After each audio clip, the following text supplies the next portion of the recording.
Howdy. What is this? Let's get that out of the way. Put this over here so it looks like I'm looking at you. Maybe I can even wear these. Pull the old Casey Neistat idea.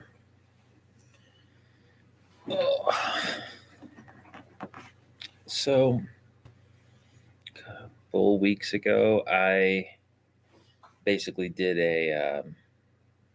How is this? Me?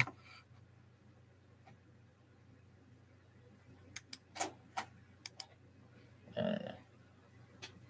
How would anybody even have this? Weird. No one should be on this.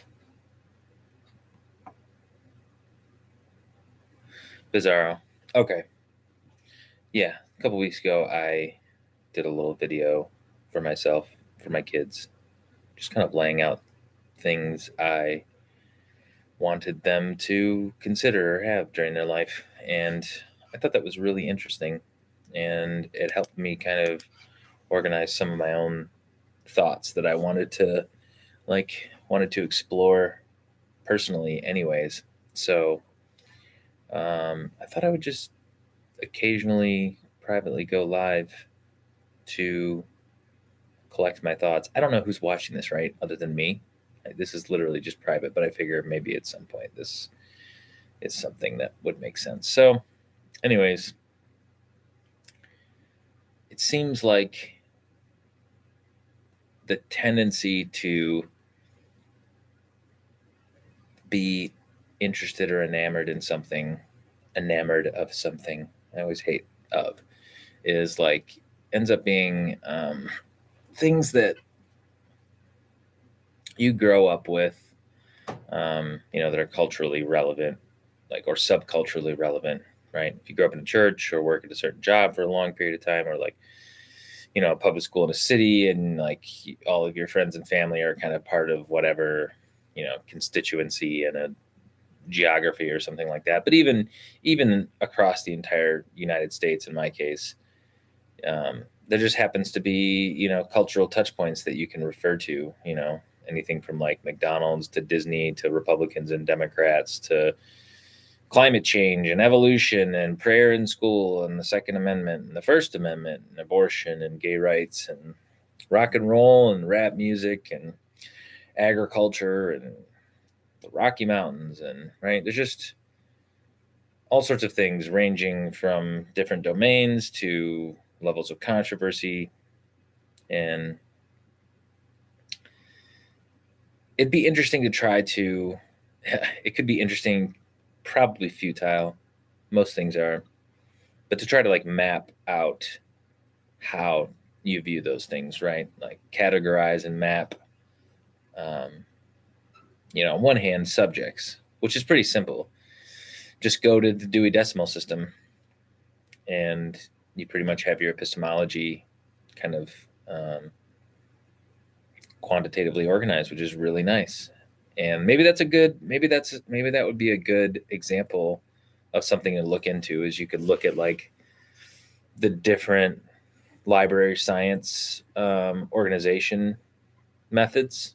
I think New York Public Library has a system that is different than Dewey Decibel, and Library of Congress has its own system, and I'm sure there's many more outside of that. And maybe looking at alternative dominant systems of not only organization, but interaction with communication knowledge or tools and stuff like that. Like even keyboards, interface keyboard interface with computers.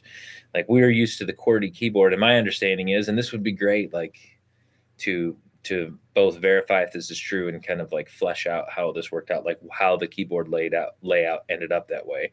My understanding is that on one hand, the word typewriter can be written from the top row, so that the salesman could use the top row just to type out the word typewriter. I don't know if that's true, but more importantly, the keys were specifically designed to be inefficient, so that the arms that would come up to, make the impression with the ink, wham, wham, wham, wham, wham, they'd be far enough away and a little bit of time would be taken that they wouldn't jam, right?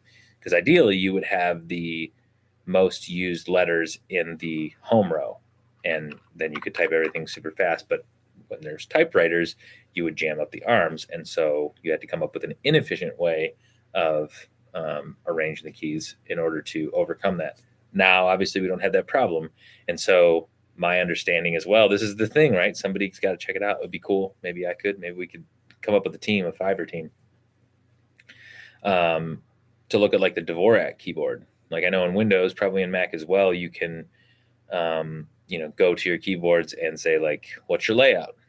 And I'm sure different, countries, specifically, they have different alphabets or different characters.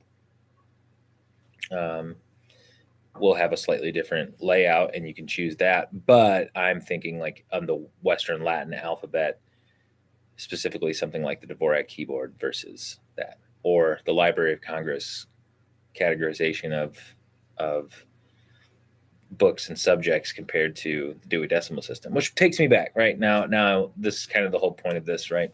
Is to just think through these thoughts and get ideas out there that seem interesting. So if you could map out the domains, that's one thing, and you can get an idea of like hey, the categories, right? Aristotle, the categories. But after you do that, in addition, what you'd want to do is like determine values, methods, priorities. Like I came up with of course, I can't even say I came up with it. I don't know who to attribute where I got this idea from.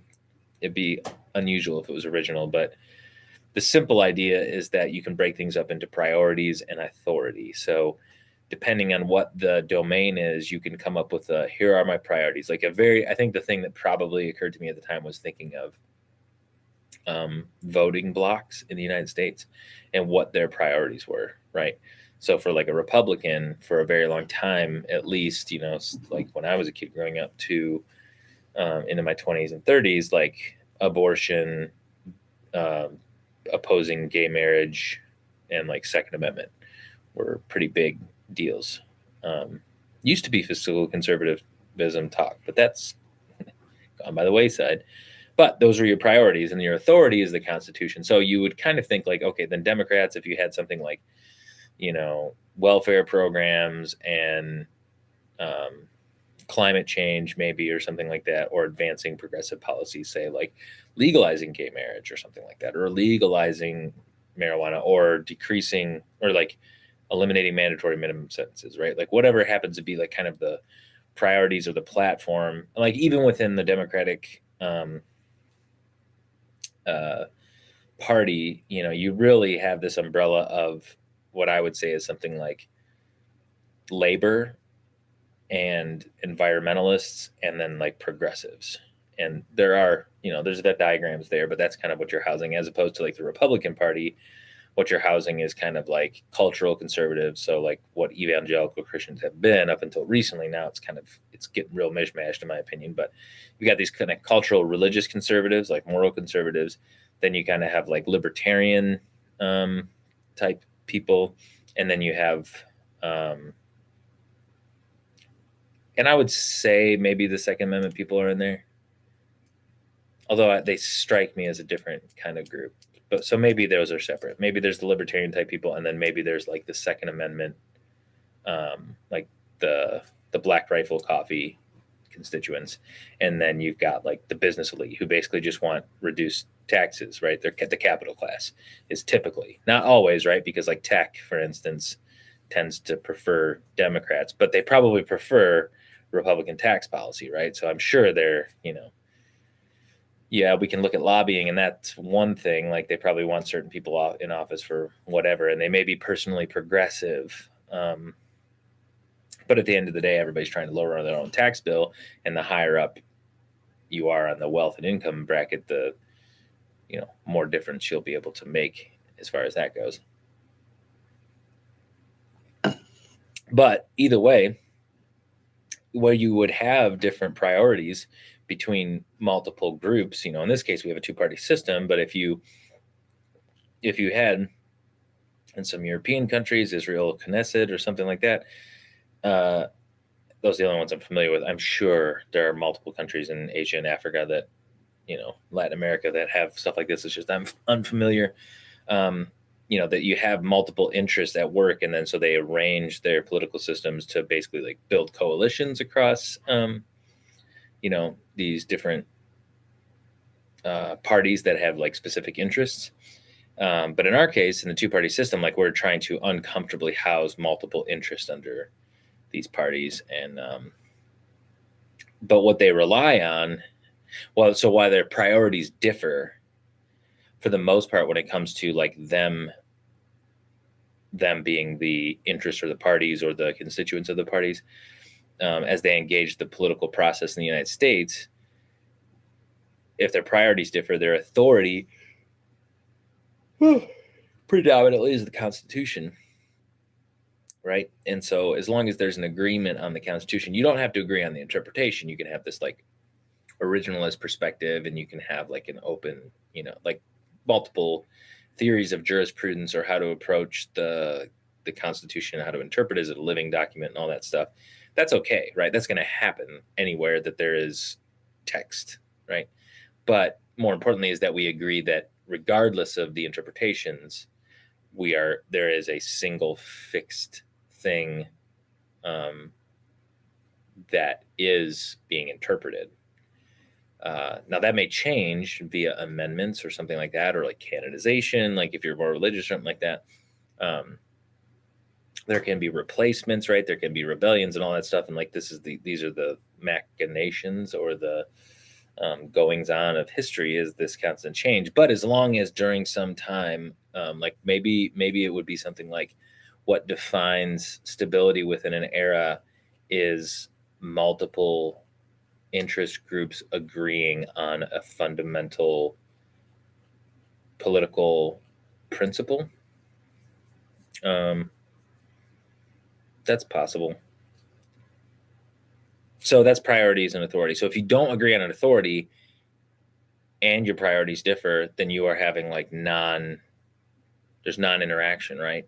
And if something has to be done, then I would say that this is where you're going to have conflict that may lead up to or include war, right?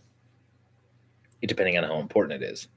You may be in a place where it's like, we don't agree on priorities, we don't agree on the authorities, but like, what are you going to do, right? That's a lot of America, I think, maybe a lot of Western, whatever. Or, my opinion is of like, if energy prices are reasonable and food prices are reasonable, and you can kind of freely associate with people for whatever reason, religious friendliness or whatever, even political, ideology, that like you're not really going to, have a rebellion. But if you don't have that, then maybe you have, like why you have, Marxist or reactionary revolutions is because fundamentally you don't agree on priorities nor authority.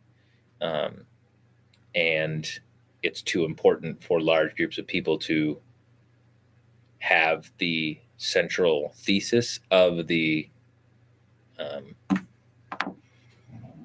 superstructure of the culture. Could be a country, but I don't know if that's always going to be correct. Like, I have questions about, I'm going to stop this in a few minutes, but so I have two things I want to say, and this is just kind of like recalling my own questions or ideas throughout the years. I have questions about the nature of the nation state. It's odd to me, like we view the word nation or country or whatever as like this thing, this polity that's always been like, it's always been something over the years. Like, you even read the Bible, go way back to the Old Testament, like, and the king of whatever in the country of, Nineveh or something like that, or Greece or something like, like they weren't nation states like we have. They were obviously groups of people like bound by like a geography and a culture and maybe languages or something like that, and maybe currency or maybe allegiances to something like that. But like, they didn't function the same way that modern nation states would. But I don't actually know a good way to understand the history of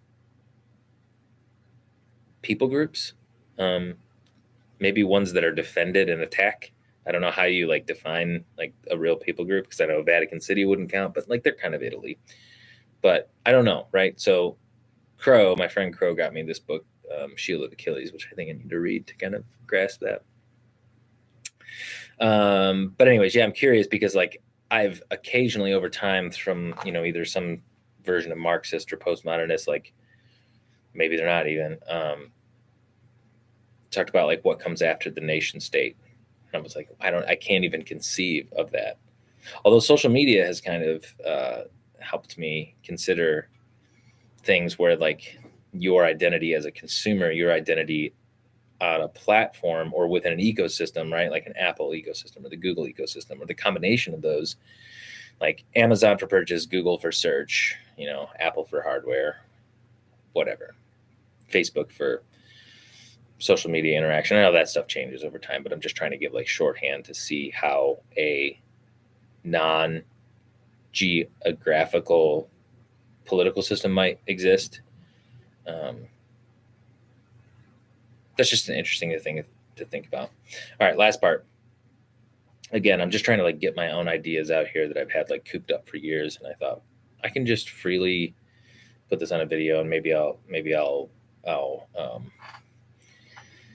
as I'm rambling, some topic or question or something will like, obviously I'm tired too, ignite my curiosity enough to pursue more of a study of it and make it like a video. So what I was going to say was, when I was cursorily learning Freud and thinking about the id, the ego, and the superego, and like trying to truly understand, like the id was the problem for me, the biggest one. But as I grasped that kind of like tripartite self model and what it meant, I was like very obsessed with tripartite models for a long time. So stupid. It was, I guess, helpful to show that I could critically think through stuff, but I was also just like radically an essentialist with really no concern for facts leading, you know what I mean? Like defendable. I don't know. It doesn't matter. So my idea was that if you took an id, ego, and a superego, like, and maybe there is some value to this, whatever, not exactly, but it could be something there. Whereas I took the id, ego, and superego and said, then that's the tripartite self. Now look at the tripartite culture. What you would have is something like the id would be a myth of the culture, right? Because it is not written down. It is not institutionalized necessarily. It's certainly not concrete, but it is like kind of the spirit, like a zeitgeist of the group that like it animates the group. Not always, but like I cannot tell a lie, I chopped down the cherry tree, or like the rugged individualism of America or whatever. Then you got the ego, like the self, and that would be like the leader, right? The typically the executive, but often like a charismatic leader as an executive. In the case of, like, I'm using the United States political system under non-turmoil, to kind of to highlight the point. But it doesn't have to be, right? It could be Napoleon, it could be Angela Merkel. Either way, the idea of the ego is like the executive who, is kind of like pushed like centrally, like a central location for the execution of the group, towards something or away from something or in something. Either way, like unifying via a person, the ego, the leader. So the id, the myth, ego, the leader, superego, the code being law, legislation, or combination of legislation and interpretation of legislation, if the judicial branch or whatever it is in that context is separate. But either way, it's still kind of like a fabric of a non-human, like a symbolic, accepted, logical code that outlives humans specifically, and that would be the superego. And is that accidental? Did I make that up? Is there validity? Like, is there any usefulness in pursuing that train of thought? So priorities, authority, id, myth, ego leader, super ego code. That's it. That's it for now. Yeah, I wonder how I'll do this. Also, in a more like production way, obviously I built this thing and I need to work on the ceiling. That's like the biggest part is the ceiling. I need to black it out. Need to make this not camo. Everything else I kind of like the way it is. I need a better camera, not use my webcam and actually like use a camera. Um, and I probably need to use like the multiple areas of my room for different purposes, like write out the script and then figure out like if I'm sitting back there or using that as a backdrop or my little whiteboard or something like that, like am I using that for different purposes within the video? And then of course the camera's got to be there, and then like find other footage or find a way to do animation if that's even possible.